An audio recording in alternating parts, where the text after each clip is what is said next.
Olá, bem-vindos ao Poesia de Domingo, um canal dedicado à literatura, à arte e à cultura em geral.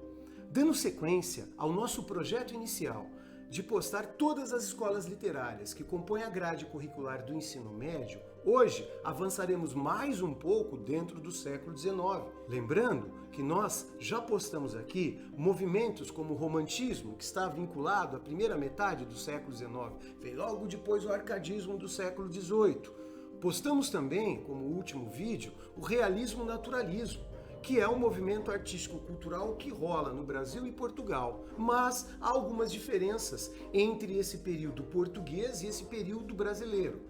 Dentro de Portugal, nós sabemos que o realismo se desenvolve tanto na prosa quanto na poesia. No Brasil, o realismo vai se desenvolver apenas na prosa. Só que tivemos aqui no Brasil também, em contrapartida, o movimento naturalista, que também se desenvolve na prosa. Não tivemos poesia realista no Brasil. No lugar do período entra um movimento que nós analisaremos hoje. Trata-se do parnasianismo. Parnasianismo, gente, é o tema do episódio de hoje. Vem com a gente!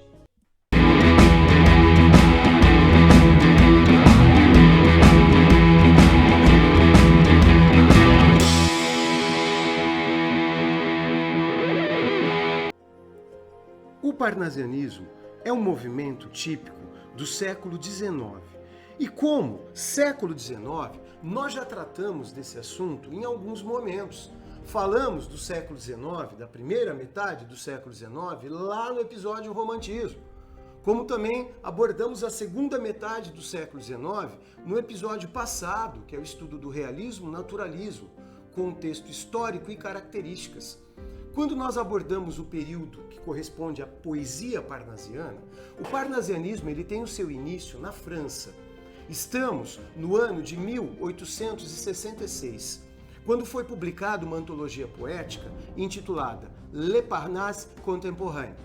Essa antologia poética, ela traz à tona justamente o primeiro passo rumo a uma poesia diferente daquela que era praticada na literatura romântica. Nós sabemos que, dentre as características gerais do romantismo, encontramos lá, no seu fundo, aquela tradição artística que nós classificamos como sendo dionisíaca. Quer dizer, Dionísio é associado às questões do sentimento. Então, a tradição dionisíaca está presente na primeira metade do século XIX com a literatura romântica. Quando nós evoluímos na segunda metade do século XIX, onde nós percebemos que, se na primeira metade nós encontramos a ascensão da burguesia, na segunda metade a consolidação do Estado burguês. É o triunfo do capital, é a explosão da massa urbana dentro das grandes cidades. E é justamente esse contexto histórico onde as palavras de ordem seriam ciência, progresso, razão, que novas posturas científicas e filosóficas começam a aparecer. Dentre essas posturas científicas e filosóficas que encontramos lá na segunda metade do século XIX, nós podemos lembrar do positivismo do Comte, do determinismo de Taine, da própria psicanálise de Freud, do evolucionismo de Darwin, ou mesmo o socialismo científico de Marx. Todas essas correntes elas vão mudar o ambiente social europeu e, consequentemente, do mundo. E aqui no Brasil isso passa a se refletir também. Tanto é que nós estudamos que a literatura romântica, aqui também como lá na Europa, se transformou na literatura realista e naturalista.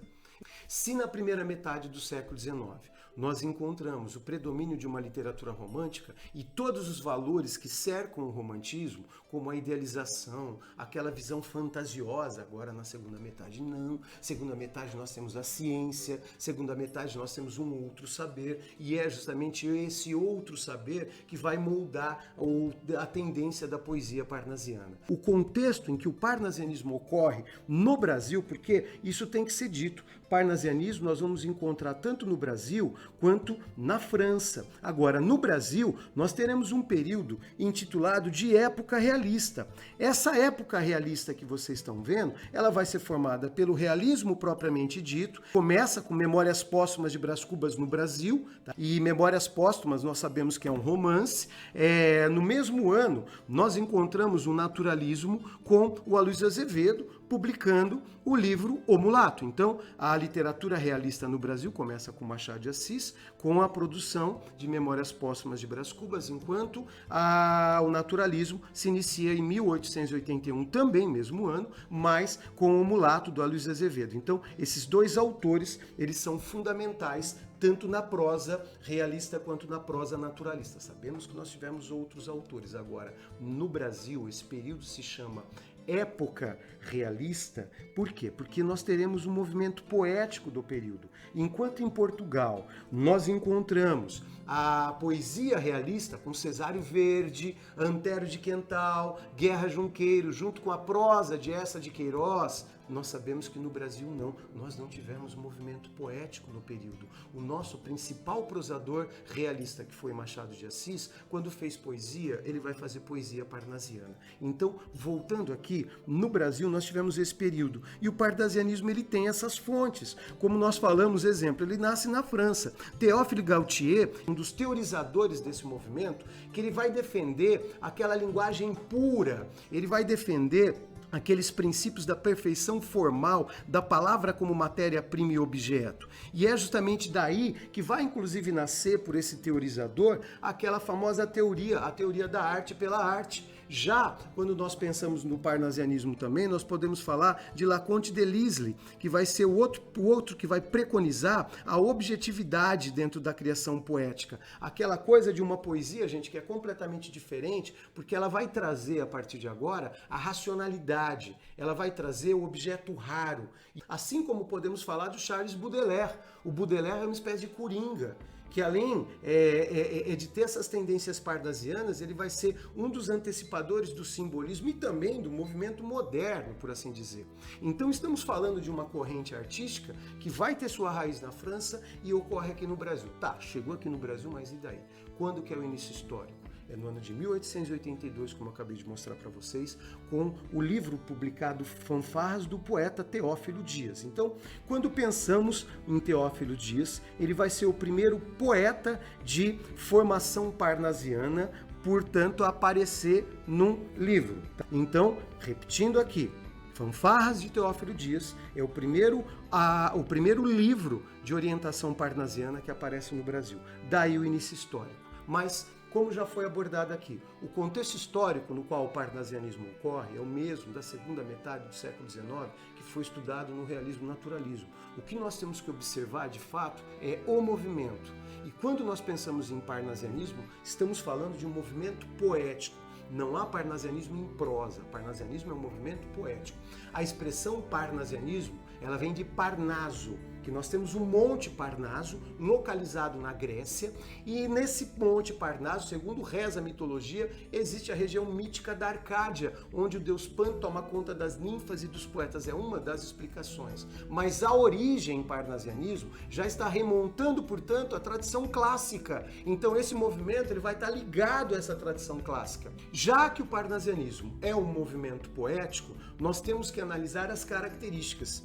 E de cara, se eu lembrar que o primeiro movimento do século XIX foi o romantismo, eu também tenho que lembrar que a tradição artística que envolve o romantismo é chamada de tradição dionisíaca, que é aquela que nós pensamos em Dionísio, que é o deus do vinho. Então a tradição dionisíaca é para tudo aquilo que remonta à emoção, à subjetividade, à intensidade, ao passo que a segunda metade do século XIX, quando falamos em realismo naturalismo, já existe um princípio racional. E sendo racionalista, a tradição artística empregada não seria mais a tradição dionisíaca, mas agora a tradição apolínea. Então, dentre as características que nos interessam, começando por essas características, a primeira é essa, tradição, conhecida como tradição apolínea, que vem de Apolo, que é aquela voltada sempre à razão. Nós temos como movimento anterior, portanto, o romantismo. Logo, eu vou ter a negação do subjetivismo. Subjetivismo o quê? Romântico. Sendo subjetivismo romântico, é lógico que eu vou entrar aqui com uma postura que seria uma postura antirromântica também. Então, tudo isso acaba por sugerir um movimento que tem como traço principal não mais a subjetividade, mas sim a objetividade. subjetividade. E aparece a palavra impassibilidade. O que é impassibilidade, professor? Impassibilidade é uma espécie de imperturbabilidade. É quando você tenta criar um texto no qual ali o sentimento, o eu, não aparece. É mais ou menos você tentar isentar aquela coisa de um lirismo tradicional. Então isso é como projeto, lógico. Como eu falei para vocês, os teorizadores franceses, eles vão propor isso, mas não podemos esquecer sobre aquela diferença que nós já falamos aqui, que é o estilo individual e o estilo de época. Estamos falando de um estilo de época. Outro traço significativo do ideal, chamado do ideal da arte pela arte. Dentro desse ideal da arte pela arte, o Théophile Gautier, que eu acabei de citar aqui, que é um dos precursores desse movimento, preconizava isso. Então, quando pensamos o que é o ideal da arte pela arte? Exemplo, o meu esforço poético se transforma na poesia em si. É quase que uma relação ali meio que metalinguística. Lembrem que o parnasianismo é um movimento que nasce na segunda metade do século XIX, num período de racionalismo, num período em que os valores românticos são opostos. E nós tivemos, portanto, esse movimento como sendo um movimento que está ligado a esse ideal. É uma das características principais, essa coisa do ideal da arte pela arte. Olha, gente, esses valores racionais, eles estão tão presentes nesse tipo de poesia que nós sabemos que a data início do parnasianismo, como eu já falei aqui nessa questão cronológica, é 1882. No entanto, em 1878, nós tivemos a Batalha do Parnaso, onde justamente defensores do velho estilo, da velha guarda do romantismo, eles vão acabar por se degladiar com defensores de uma nova ordem, de uma nova forma poética, essa que nós estamos vendo aqui. Então nós tivemos, exemplo, uma espécie de questão Coimbra aqui no Brasil também,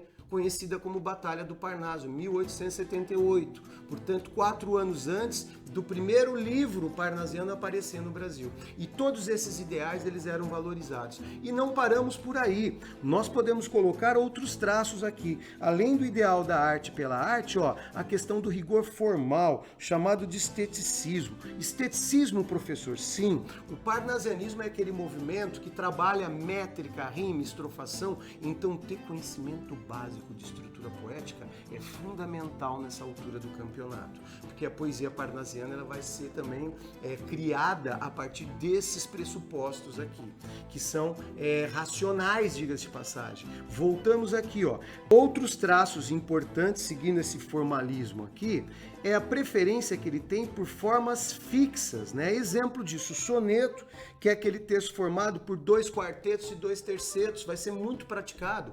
Olha, gente, desde que o Renascimento traz na literatura portuguesa o soneto, ele vai ser usado em tudo quanto é escola. E aqui não vai ser diferente. E a métrica também usada, vai aparecer uma métrica mais nobre, que seria o verso dodecassílabo, ou também chamado de alexandrino. É lógico que outras medidas passam a aparecer também, não apenas o dodecassílabo ou de 12 sílabas. Por que, professor? Que esse é um verso raro, tá? Quanto à linguagem, eles vão ter preferência aqui por uma linguagem culta, purismo e correção gramatical, gente. Seguindo a linha de características aqui, podemos falar também, né, sobre os temas greco-latinos, quer dizer, cultura clássica. Como acabei de dizer, se o termo parnasianismo vem do Monte Parnaso, localizado na Grécia, é lógico que essas referências vão voltar a aparecer. Então, a cultura greco-romana, mitologia, tudo mais, passa a ser um lugar comum agora também. Além desse sistema greco-latinos, uma poesia descritiva que visa retratar isso aqui, objetos que são raros. Exemplo, quando falamos no vaso grego. O quê? Imagina um poema descrevendo um vaso. Imagina um poema descrevendo um muro. Vocês acham que eu tô brincando? Não tô brincando, não. Imagina eu falar da palmeira. Quer dizer, a poesia parnasiana, ela é uma poesia, ela é muito chique no que toca à elaboração, mas o conteúdo, minha gente, isso fica para outro caso. Vamos voltar aqui, quando falamos nesses objetos raros e tudo mais, é uma poesia, portanto, descritiva, plástica, visual. Nós sabemos que a matéria-prima dessa poesia é a palavra. Então, palavra como matéria-prima. Nós estamos absorvendo agora para a poesia mais mais ou menos os ideais das artes plásticas. Então eu vou começar a tratar um poema como quem trata uma pintura. Então uma das características da poesia parnasiana é o seu rigor, é a sua limpidez de linguagem, a gente não pode esquecer disso. Então você vai descrever lá um objeto que geralmente pertence à burguesia. Nós sabemos que a segunda metade do século XIX existe uma espécie de fixação por temas orientais, né, que era um mundo desconhecido, que passa a aparecer como objeto de decoração, inclusive. E aí nós perguntamos, né? E aí, professor, tá dentro da época realista, e o realismo, ele faz crítica social, né? O naturalismo vai também em forma de denúncia ali, você já falou disso. E a poesia parnasiana? Não. Poesia parnasiana não faz. O que a poesia parnasiana faz? Ela apenas enfeita. Enfeita a linguagem, enfeita os objetos, não há nenhum tipo de engajamento social. Aliás, uma diferença fundamental entre a poesia realista que está rolando lá com Cesário, com Antero de Quental e Companhia Limitada é justamente esse distanciamento das questões sociais. Não há engajamento social na poesia parnasiana. Então nós encontramos aqui, alienação social. Essa alienação social, ela vai trazer para a gente essa questão de uma arte completamente burguesa. Agora, como tem influência francesa, nós sabemos que o rigor da forma passa a ser uma tônica importante, dominante dentro da poesia. Nós temos um procedimento que é o enjambement, ou chamado também de encadeamento sintático, que eu já vou mostrar aqui. Esse traço, ele me aponta a seguinte ideia. De repente eu estou fazendo aqui, enjambement ou encadeamento sintático. Eu estou escrevendo um verso e de repente aquele verso lá, ele é um decassílabo e ele acaba, mas a oração não terminou. Não terminou a oração. Então o que eu faço? Eu acabo dando sequência à oração no verso seguinte. Isso é chamado de encadeamento sintático. Já mostro para vocês aqui. Vamos lá. Além disso, nós temos a preferência pela burguesia. Lógico, isso aqui vai se manifestar como sendo uma arte burguesa, cara. Nada mais do que isso. Nada mais do que isso. Então, o poeta não é simplesmente poeta. Ele passa a ser um poeta arquiteto escultor, porque ele vai lapidar as palavras. No entanto, observando todas essas características, não há melhor coisa do que mergulhar num texto. Lembrando que cada poema apresentado aqui, que cada livro citado aqui, que cada obra, comentada, ela é um universo à parte. Daria para ter um episódio para cada livro. E o objetivo aqui é, nesse momento, a gente tentar sintetizar esse estilo e depois mergulhar nos textos. Mas tem um texto do Olavo Bilac, que é um texto bastante representativo, que ele vai justamente dedicar a um poeta. Vamos dar uma olhadinha nele aqui? Longe do estéril turbilhão da rua, Beneditino escreve, no aconchego do claustro, na paciência e no sossego, trabalha e teima e lima e sofre e sua, mas que na forma se disfarce o emprego do esforço e a trama viva se construa de tal modo que a imagem fique nua, rica mas sóbria, como um templo grego. Não se mostra na fábrica o suplício do mestre, e natural o efeito agrade sem lembrar os andaimes do edifício, porque a beleza, gêmea da verdade, arte pura, inimiga do artifício, é a força e a graça na simplicidade. Ele tem primeira questão da forma, tem 4 estrofes, é um soneto, 2 quartetos e 2 tercetos. Se eu fizer aquele esquema de rimas, onde eu pegar a palavra nua, eu tô vendo que está rimando com sua. A palavra conchego está rimando com sossego. A palavra emprego está rimando com grego. A palavra construa está rimando com nua. Outra, se eu pegar a métrica desse texto, longe do estéreo turbilhão da rua, eu vou contar 10 sílabas poéticas. Lembrando que essa questão de estrutura poética é fundamental a esse assunto, como também a outros, mas em particular a esse assunto parnasianismo, que eles levavam muito em conta isso. Então, nesse caso, é um poema isométrico, quer dizer, tem uma medida só, lembrando que nós teremos também no parnasianismo sonetos de 12 sílabas poéticas. Mas se observar o conteúdo do texto, olha que interessante aqui, ó. O Olavo Bilac, ele fala, longe do estéreo turbilhão da rua, eu estou distante de toda e qualquer questão social. Beneditino escreve, referência ao monge beneditino, já que ele está no aconchego do claustro, não? E ele está no aconchego do claustro distante, portanto, da vida social. Por isso que longe do estéreo turbilhão da rua, que seria esse mundo social. Ali, ó, ó, na paciência e no sossego, trabalha e teima, lima e sofre sua. Olha o sentido gradativo aqui, ó. Trabalha no quê? Teima no quê? Lima o quê? Sofre o quê? Tá suando? Por qual motivo? Pela confecção da poesia. Então ele está ralando para poder escrever o texto. A poesia parnasiana é 99% de transpiração e 1% de inspiração. Então é uma regra aqui, ó. Mas que na forma se disfarça o emprego do esforço e a trama viva se construa de tal modo que a imagem fique nua, rica mas sóbria como o templo grego. Em outras palavras, eu não posso deixar transparecer o meu esforço poético, porque ele está dizendo aqui, ó, mas que na forma se disfarça o emprego do esforço, é justamente isso. Além do que, na estrofe seguinte, ele repete a mesma ideia, né? Não se mostre na fábrica o suplício do mestre, a mesma coisa que a estrofe anterior, tá? E natural o efeito agrade sem lembrar os andaimes do edifício. Aí ele acaba, porque é beleza, olha a maiúscula alegorizante aqui, ó, né? Beleza. Gêmea da verdade, olha a maiúscula alegorizante. Não podemos esquecer que o ideal ético e o ideal estético, beleza, ideal estético, verdade, ideal ético, presença na cultura clássica, ele está citando isso aqui, tá?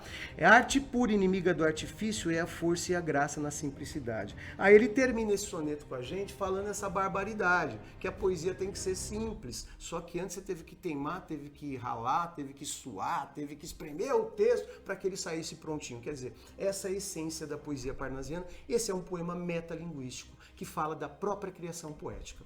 Diferente de Portugal, que ligado ao estilo parnasiano, nós podemos falar João da Penha, Gonçalves Crespo e só, no Brasil não. No Brasil nós temos representantes dessa escola. Lembrando que muitos foram membros fundadores da Academia Brasileira de Letras, que nasce no final do século XIX. Então, na poesia brasileira, nós podemos citar aqui a famosa Trindade Parnasiana. Trindade Parnasiana, sim, seria a Trindade Parnasiana, formada por Alberto de Oliveira, Olavo Bilac e também o Raimundo Correia. Lembrando que nós podemos citar aqui outros poetas, né? Guimarães Júnior, Emílio de Menezes, assim como o próprio Teófilo Dias. Mas segue aqui como destaque também mais dois, ó, que seria o Vicente de Carvalho e também Francisca Júlia. Esses dois nomes aí, quer dizer, deu para perceber que a poesia parnasiana no Brasil, ela vai ter vários adeptos. Esse movimento ele fez, portanto, escola aqui. Muitos poetas praticaram esse tipo de estilo. E nós sabemos que quando avançar no século XX, vai ser justamente o alvo dos modernistas. Lembrando que quando falamos na evolução da literatura moderna, o modernismo no momento ele vai romper com todo o passado acadêmico. E não há estilo mais acadêmico que a poesia parnasiana. E um dos motivos, talvez a carona, é que muitos pertenceram à fundação da Academia Brasileira de Letras, que já ali sugere essa ideia de padrão, de regra, né? Nós temos, portanto, a Trindade. Vamos dar uma olhadinha nos três aqui, que são esses três poetas que de fato me interessam. Então, aqui eu tenho com vocês a imagem de Raimundo Correia, Alberto de Oliveira e o Olavo Bilac. Vamos começar aqui falando dessa trindade, falando do primeiro deles, que é justamente o Alberto de Oliveira. Depois de Olavo Bilac e por último o Raimundo Correia. Por que essa ordem, professor? Isso vai ter um sentido que você vai descobrir já já. O Alberto de Oliveira, ele nasce em 1857, em Saquarema, no Rio de Janeiro, e vai morrer em 1937 em Niterói. Como vocês estão vendo, esse bigodão charmoso dele ainda, ele se forma em farmácia, depois vai cursar medicina até o 3º ano, acaba a vida como professor, portanto, dentro do funcionalismo público. Ele vai estar ao lado de Olavo Bilac e de Raimundo Correia, formando, portanto, essa que seria considerada a trindade. De cara, eu já posso adiantar para vocês que ele vai ser considerado o poeta mais ortodoxo do movimento. O que é isso, professor? Seria o mais parnasiano de todos os poetas parnasianos. Então, ele segue mais à risca as suas características. Ele teve uma obra bastante variada e vai ser um dos alvos dos modernistas da primeira geração, que é a geração de 22, também conhecida por esse aspecto de iconoclasta, em que minha ideia principal é romper com o passado. Mas voltemos a ele aqui, ó. Alberto de Oliveira, sendo o poeta mais ortodoxo do movimento, ele vai ter um apelido também. Qual que seria esse apelido? ele vai ser conhecido como o poeta das palmeiras. Poeta das palmeiras? Sim, palmeira. Tem um texto dele chamado Aspiração, que a primeira quadra começa assim, ó. Ser palmeira, existir num píncaro azulado, vendo as nuvens mais perto e as estrelas em bando. Dar ao sopro do mar o seio perfumado, ora os leques abrindo, ora os leques fechando. Quer dizer, além disso, ele também foi membro fundador da Academia Brasileira de Letras. Tá? Sendo membro fundador da Academia Brasileira de Letras, essa ligação com a acadêmica é importante. E outra, depois que Olavo Bilac morre, ele vai ser considerado o príncipe dos poetas brasileiros. Daí o título de o segundo príncipe dos poetas brasileiros, porque o primeiro, já adiantando aqui, teria sido Olavo Bilac. Outro aspecto importante de sua poesia é isso aí, ó, o mais ortodoxo. Então, seguindo aqui a sequência, o mais ortodoxo quer dizer aquele que segue as regras do movimento assim, de forma bem intensa. Tá? Embora em alguns textos lá ele até tenha negado isso, fala, não sou frio demais, não, que é isso, mas a poesia a gente sabe, né, gente, que é uma linguagem universal. Então, por mais que você pegue temas concretos e tente tratar aquilo com uma certa concretude, no fim das contas acaba sendo arte. E toda forma de arte ela tem seu grau de subjetividade também, por mais parnasiano. Então não tem essa ideia de fazer poesia e não sentir o que está fazendo, mas é uma proposta. Então ele segue um pouco mais à risca esse modelo. Mas, no entanto, há outros traços importantes da poesia dele, como o caso das sugestões temáticas e formais referentes ali à cultura clássica, né? O classicismo. Quer dizer, classicismo, professor? Sim, cultura clássica, greco-romana, renascimento e assim por diante. Outro aspecto, ele consegue, através desse distanciamento, universalizar a poesia. Um outro aspecto importante também que nós podemos condensar a poesia dele é a influência de mitos gregos e orientais. Lembrando aqui que essa questão do culto, né, da cultura oriental era comum à segunda metade do século XIX. E quanto a isso, tanto na cultura clássica quanto na cultura oriental, ele tem duas pérolas aqui pra gente. O primeiro poema que nós podemos citar, desse que é considerado o mais ortodoxo do movimento, tem a ver com a cultura clássica. Vaso grego. Esta de áureos relevos trabalhada, de divas mãos brilhante copa um dia, já de aos deuses servir como cansada vinda do Olimpo a um novo deus servia. Era o poeta de Teos que a suspendia, e então, e ora repleta, ora esvazada, a taça amiga aos dedos seus tinia, toda de roxas pétalas colmada. Depois, mas o lavor da taça admira, tocando-a e do ouvido, aproximando-a às bordas finas, hás dele ouvir canora e doce, ignota a voz, qual, se da antiga lira fosse encantada a música das cordas, qual, se essa voz de Anacreonte fosse. Podemos citar dentro do tema greco-romano, vaso grego, a questão descritiva, a valorização dos aspectos formais do texto, sempre é valorizado. Lembrando aqui que a poesia é uma manifestação artística que está entre a fala e a música, não tendo a secura da fala e nem tampouco o ritmo da música, ela consegue condensar um pouquinho dos dois. Então, quando você fala um texto, você não fala, você recita um poema. O termo correto seria esse até. Mas, quando eu olho aqui, eu tenho versos de 10 sílabas. E eu sempre conto de divas mãos brilhante copa um dia, ao dia até minha sílaba forte. Então eu sempre conto até a sílaba tônica da última palavra de cada verso. A palavra trabalhada, eu vou contar só até trabalhada. O dá eu desprezo. Cansada até o cansada. Servia até o servir. O A eu desprezo, tá? Então essa é uma regra básica que nós temos. Além disso, além do tema greco-romano, além da poesia descritiva, nós encontramos aquele procedimento, enjambamento, o encadeamento sintático. Se eu pegar o último terceto aqui, ó, ignota a voz, qual se da antiga lira fosse. Por que ele colocou fosse aqui, professor, e não colocou na sequência? Porque aqui acaba o decassílabo. Então, quando acabou o verso, eu continuo o período no verso seguinte. Isso é chamado de enjambamento ou encadeamento sintático. Outro poema aqui que nós podemos falar dele, ele é bem criativo. Ele escreveu o vaso grego, como também ele vai escrever o vaso chinês. Olhem vocês, o cara escreveu um poema de um vaso, cara. Imagina ele fazer um poema do muro. O duro que ele fez. Vaso chinês. Estranho mimo aquele vaso, viu, casualmente, uma vez de um perfumado contador sobre o mármore luzidio entre um leque e o começo de um bordado.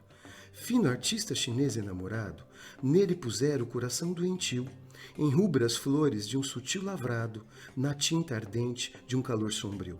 Mas, talvez por contraste à desventura, quem o sabe, de um velho mandarim também lá estava a singular figura, que arte em pintá-la, a gente, acaso vendo-a, sentia um não sei que com aquele chin de olhos cortados à feição de amêndoa.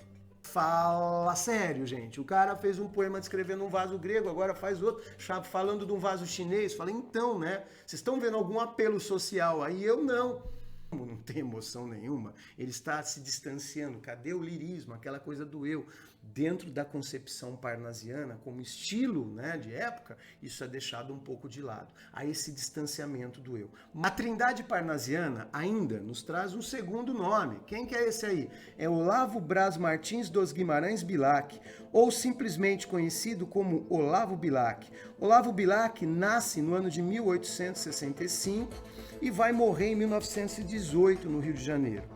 O pai dele, inclusive, era médico, ele começa a fazer faculdade de medicina, chegou a ser noivo da irmã do Alberto de Oliveira, o irmão mais velho dela, não gostou nada da história, porque ele era um boêmio, aquela coisa toda, rompe a faculdade, começa a fazer direito, depois volta para o Rio, quer dizer, a vida dele foi uma vida bastante agitada culturalmente falando, e foi um poeta muito popular em seu tempo. Nós sabemos que algumas coisas que nós falamos do Bilac, entre eles o apelido de o poeta das estrelas. Por que, professor? Nós temos um livro dele chamado Via Láctea, em que ele vai tematizar bastante essa coisa da matéria lunar também, tá legal? Olha que bonitinho aqui, ó. Olavo Bilac. Ora direis ouvir estrelas e certo perdesse o senso, ele foi também um dos poetas mais aclamados de seu tempo, tendo uma popularidade tremenda. Sendo, além de poeta também, trabalhou com jornalismo e foi também cronista, diga-se de passagens, em várias revistas. A poesia de Olavo Bilac, se analisada, ela é muito fácil, porque ele foi chamado de o ideólogo do movimento parnasiano. Por que o ideólogo? Primeiramente, que geralmente a obra dele, o primeiro poema que aparece é o poema Profissão de Fé, onde nós temos aquele ideal da arte pela arte nesse texto. É um poema símbolo do parnasianismo. Então a gente vai entender que ele fala da própria poesia parnasiana. Vamos dar uma olhadinha nesse texto aqui? Profissão de Fé. Invejo ourives quando escrevo. Imito o amor com que ele, em ouro, o alto relevo faz de uma flor. Imito, e pois nem a carrara a pedra firo, o alvo cristal, a pedra rara, o ônix prefiro. Por isso corre por servir-me sobre o papel, a pena como prata firme corre o cinzel. Corre, desenha, enfeita a imagem, a ideia veste, cinge-lhe ao corpo ampla roupagem azul celeste. Torce, aprimora, alteia, lima, a frase e, enfim, no verso de ouro engasta a rima como um rubim. Quero que a estrofe cristalina dobrada ao jeito do ourive saia da oficina sem um defeito, e que o lavor do verso, acaso, por tão sutil, possa o lavor lembrar um vaso de becerril. E horas sem conta passo, mudo, o olhar atento, a trabalhar longe de tudo o pensamento, porque o escrever, tanta perícia, tanta requer, que ofício tal nem a notícia de outro qualquer. Assim procedo. Minha pena segue esta norma. Por te servir, deusa serena, serena forma. Vocês estão percebendo que nesse poema ele compara o trabalho do poeta ao trabalho do ourives, assim como o ourives trabalha com ouro, vai limar, vai polir, aquela coisa toda, ele faz isso com as palavras. Daí o fato desse poema ser considerado o poema símbolo da poesia parnasiana, tá legal? Mas o Olavo Bilac, ele não fica apenas nessa questão dele como ideólogo. Há um outro lado da sua criação artística também. Nesse outro lado, nós podemos citar um nacionalismo exaltado. Nesse nacionalismo exaltado, exemplo, poesia da natureza, poesia patriótica, ele que acaba fazendo o hino à bandeira.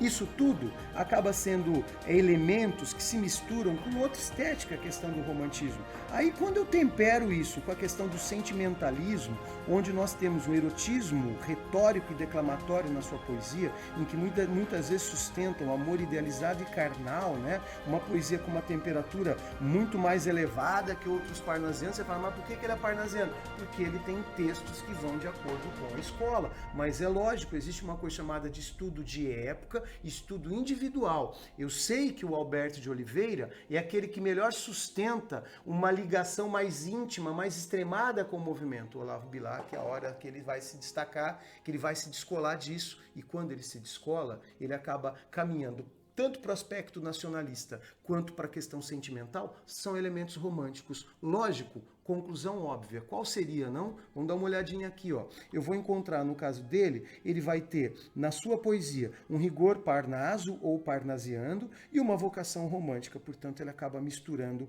esses dois elementos aí. Fechando a trindade parnasiana, nós podemos falar do Raimundo Corrêa. O Raimundo Corrêa é aquele que vai morrer mais cedo. Nascido em 1859, ele vai morrer em 1911, vitimado pela tuberculose. Ele se forma em Direito em São Paulo e participou ativamente dos movimentos literários que agitaram toda a vida até então. Ele foi admirador da poesia de Antero de Quental.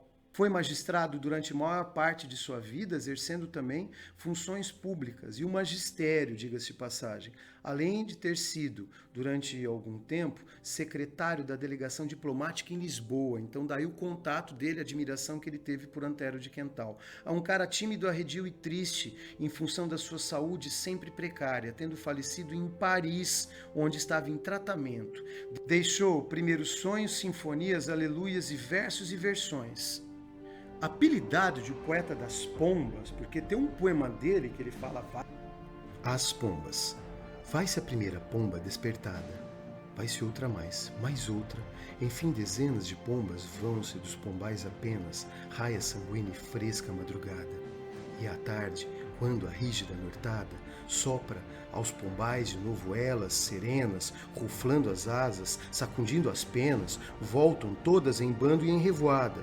Também dos corações onde habitam, os sonhos, um por um, céleres voam, como voam as pombas dos pombais. No azul da adolescência, as asas soltam, fogem, mas aos pombais as pombas voltam, e eles aos corações não voltam mais. Está materializando ali, descrevendo o voar das pombas, que quando elas vão embora, elas voltam, que os sonhos da juventude, eles vão, não voltam mais. Quer dizer, esse é um poeta que nós temos um certo distanciamento daquele parnasianismo efetivo, tá? Ele vai ser o mais romântico de todos. Ele vai, para falar a verdade, fazer até uma poesia lunar. Essa poesia lunar se dá em função de um pessimismo. A gente não pode esquecer, como foi falado aqui, que ele vai sofrer de tuberculose. Por isso, tímido, arredio triste, a saúde dele sempre precária. Logo, nós teremos um distanciamento daquele parnasianismo convencional. Então, ele seria aqui, entre aspas, o mais romântico dos parnasianos, tendo como traço uma poesia reflexiva, moralista, filosófica, pessimista, até, em certo sentido, negativismo neorromântico, como é o caso do poema Mal Secreto. Mal secreto. Se a cólera que espuma, a dor que mora n'alma e destrói cada ilusão que nasce, tudo que punge, tudo que devora o coração, no rosto se estampasse.